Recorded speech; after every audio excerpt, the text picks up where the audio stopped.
I was, however, yelled at by an atheist, though, which was brilliant. It's great fun. He came along, got the Bible out, and wanted to read out a section from 1 Samuel chapter 15, which talks about God commanding King Saul to go and kill all the Amalekites.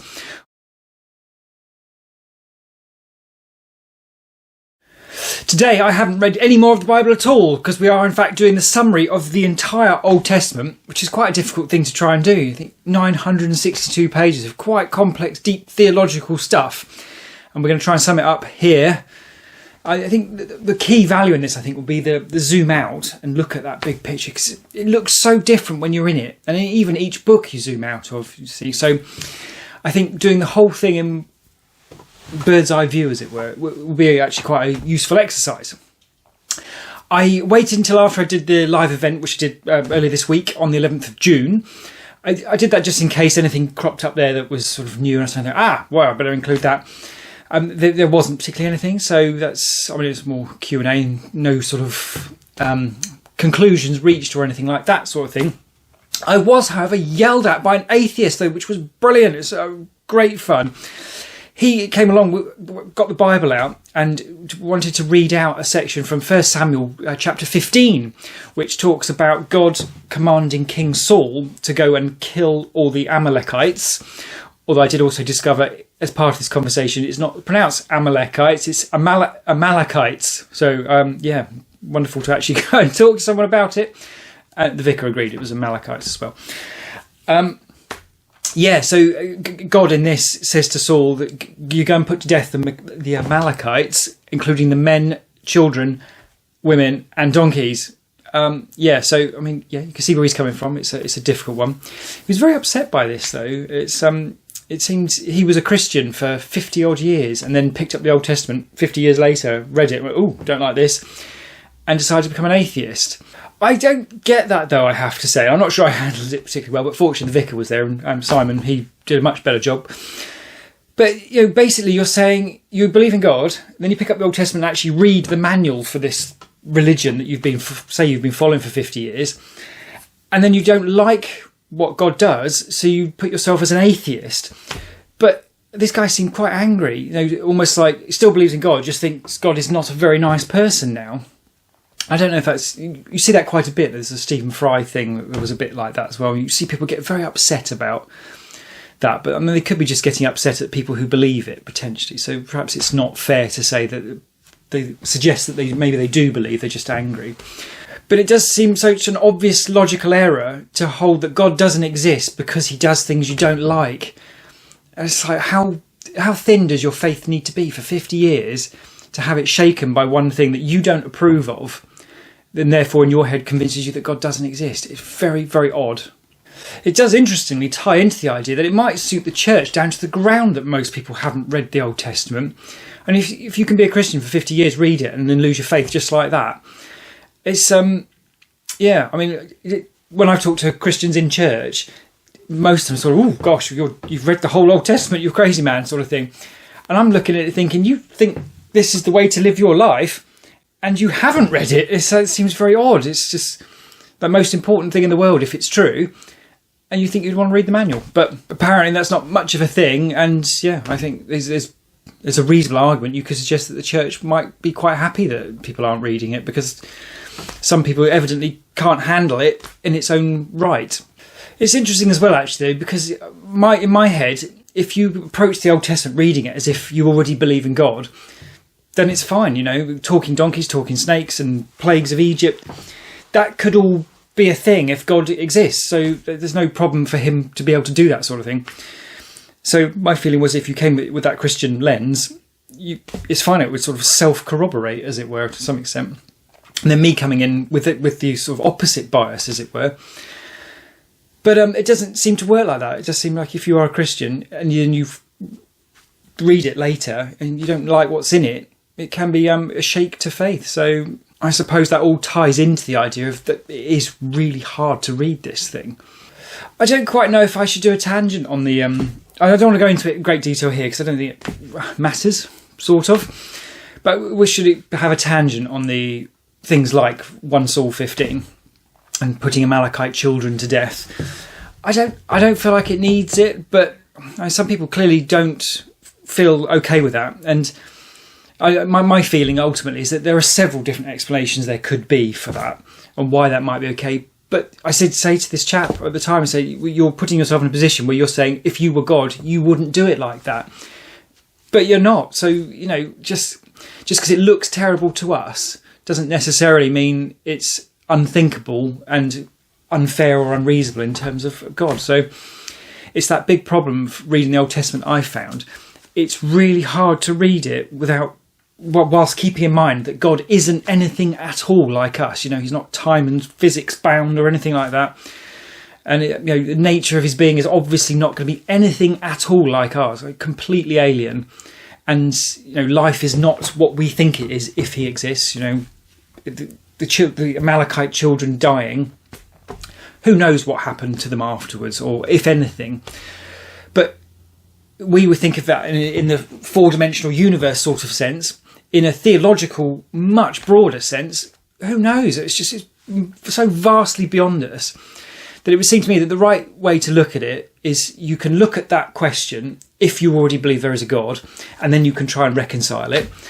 But it would be surely a huge mistake for anybody to go to God, as it were, and say, you are doing this wrong. Because it's almost like a child coming up to a grown-up and saying that they're doing something wrong. I can't think of an example, and that's really annoying, isn't it? Beep. Nope, can't think of an example either. But that sort of thing where you look at something and think, that's completely wrong, and then you find out that actually the person doing that knows tons more than you do, and what they were doing actually was right. It just looked wrong to you because from your very narrow perspective.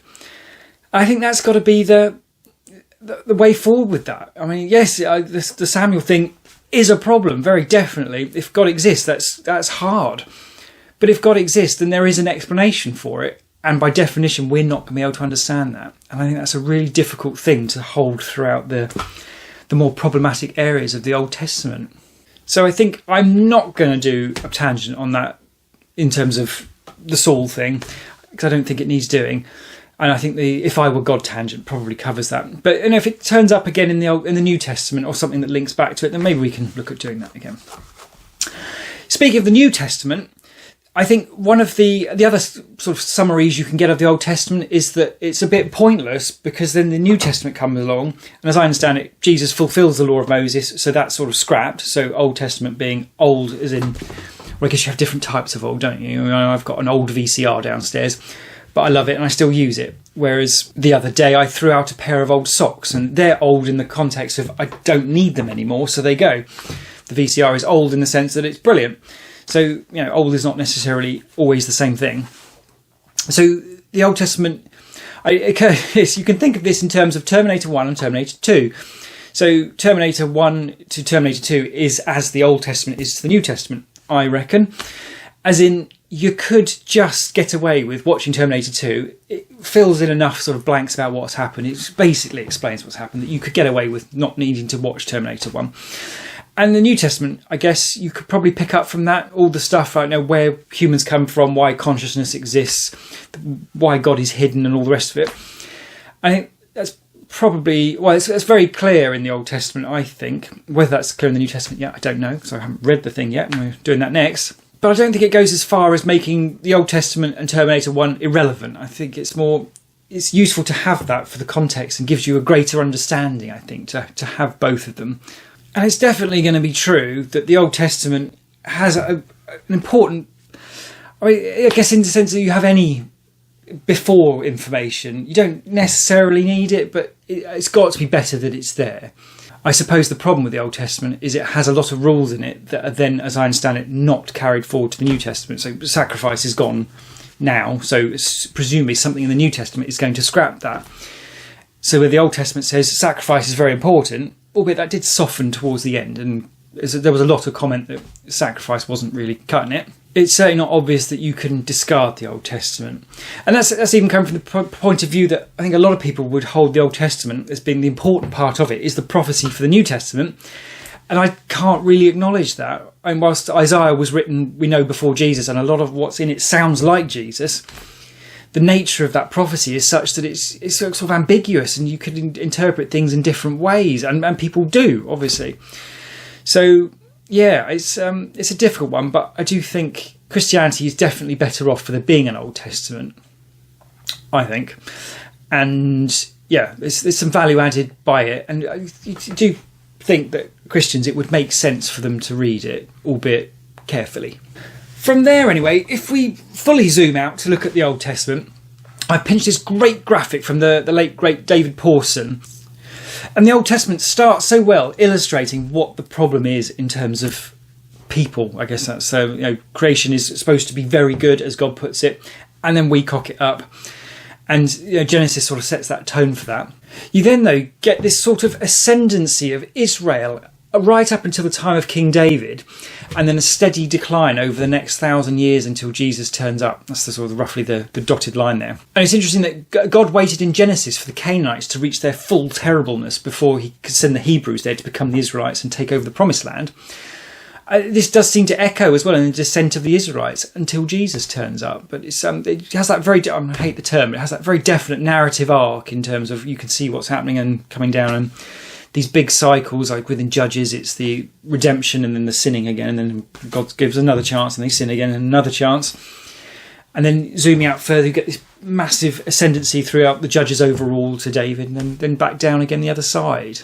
I think, though, that's probably as much detail as I want to go into for the Old Testament summary. I mean, there's so much detail in the previous 170 videos, and to be fair, some of that's missing as well, that actually the value, I think, is just in being say, what is the Old Testament and what characterises it?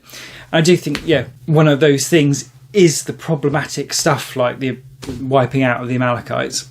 But it's obvious, even within the Old Testament itself, that the height of sin, as it were, is this haughty eyes thing. God keeps talking about people having haughty eyes and lacking humility before God. And it's the ultimate expression of that to read the Old Testament, basically God's book, as it were, and then judge God by it and decide that you know better than he does. And it's a sort of frustrating thing, I suppose, with the Old Testament, that people do that, despite the fact if you read it properly, it says in there, don't do that because that's really silly, and explains why, and it makes sense why that's not an okay thing to do. I guess in that case, you might conclude that it's not a good idea to read the Old Testament unless you already believe in God, perhaps, to some extent. Unless you can be properly open-minded about it, at least. Because if you approach it as believing that God already exists, and you can do that with humility before God, as in assuming he probably knows better than you do, then you can cope with Joshua's genocide and the Amalekite wipeouts and the children being killed and all that sort of thing. Because it's, you come to it with humility before God to say, there's probably a reason why this has had to happen. I don't understand it.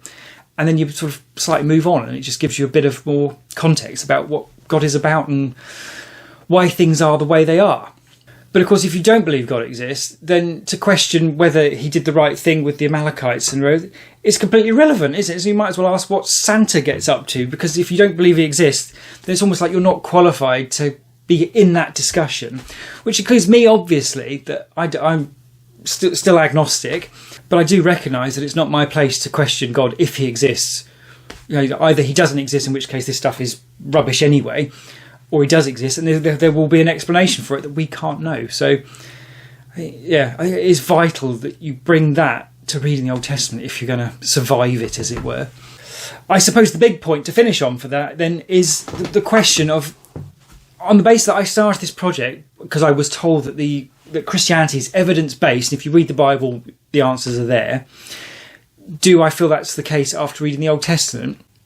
And I have to say the answer to that is no. But to some extent, it depends on what do you mean by, if you're asking, is it true? What do you mean by true? I talked about this at the thing the other night. Aesop's Fables, the story of the hare and the tortoise. Is that story true? And that sounds like such a simple question, but actually it's a really silly, unsophisticated question about a really sophisticated, abstract problem in terms of what is truth. I mean, in the Aesop's Fables context, the answer is obviously that it's both true and not true at the same time. I mean, if you took your camcorder, at no point was there ever a hare and a tortoise that had a conversation and a bet about let's have a race, and then went and had that race, and then the tortoise won. So very definitely not true. Easy. But the moral of the story is slow and steady wins the race. And yeah, there's some nuance in that. You know, sometimes it's better to go hard and fast, and sometimes it's better to go slow and steady. But I would think, in general, it's true that you will do better over long term if you do slow and steady. Just consistency, that sort of thing. There's so many areas where that's much truer than people who go hard at stuff and just burn out and can't sustain it. So in that respect, it's profoundly true. And I think it's very similar for the Old Testament. I mean, there is evidence, for example, that King David was a real person and that there were Israelites in the Promised Land at about the right sort of time and that sort of thing. And there's archaeological stuff to support a lot of it. But at the same time, there's things like this Mesopotamian legal scrolls that talk about, or legal documents that predate the Old Testament by 1,000 years, talking about an eye for an eye and a tooth for a tooth sort of thing, which turns up there. And Noah's flood story, there's Gilgamesh and flood stories everywhere that predate the Noah story. And then you get the ridiculous stuff like talking snakes and donkeys and Noah lived to 950 years old. You know, in my head, none of that is going to be literally true in the sense of you could go and have seen it happen. But the big allegorical thing overall, I mean, some of it is undeniably true in terms of the profound illustration of truths about human nature sort of thing. And I do think the Old Testament is much more powerful if taken allegorically than it is actually if it just describes a bunch of events. Like the Great Plagues of Egypt, for example. You know, you can get bogged down in the debate of was it Santorini exploding and causing all these things that could well have actually given it's quite a reasonable argument that it could have been a naturalistic explanation for most of what happened there, with a little bit of frills then added. But I think that's slightly to miss the point, because who cares? I mean, God could have done it by blowing up a volcano or not. But I think the most interesting, we can't know either way. So the most interesting thing is, okay, what is the truth of that is being put forward? And then the evidence part comes in, that there's this guy later on who gets executed and then 2 days later is said to have come back to life. And there is some intriguing historical evidence for that. I mean, people will argue, no, there isn't. And you see so many people, there's no evidence for any of this. It's like, well, you haven't looked, have you? Because there is, and it's undisputed evidence for it.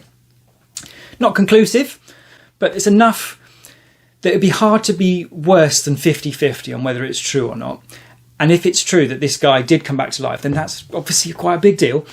And he said all this Old Testament stuff was at least true in the sense of the hare and the tortoise.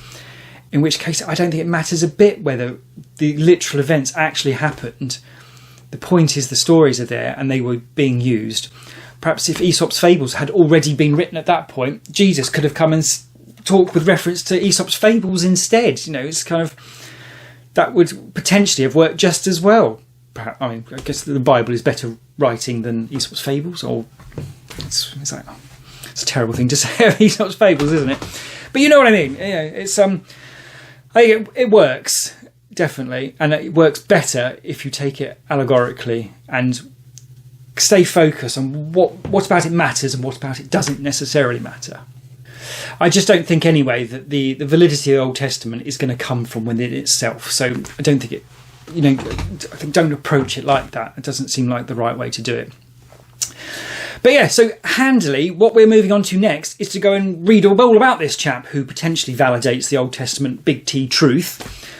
But that's been great fun doing the Old Testament. It has a bad reputation for being, I mean, there's some really boring stuff in there. Chronicles and Leviticus, oh my goodness.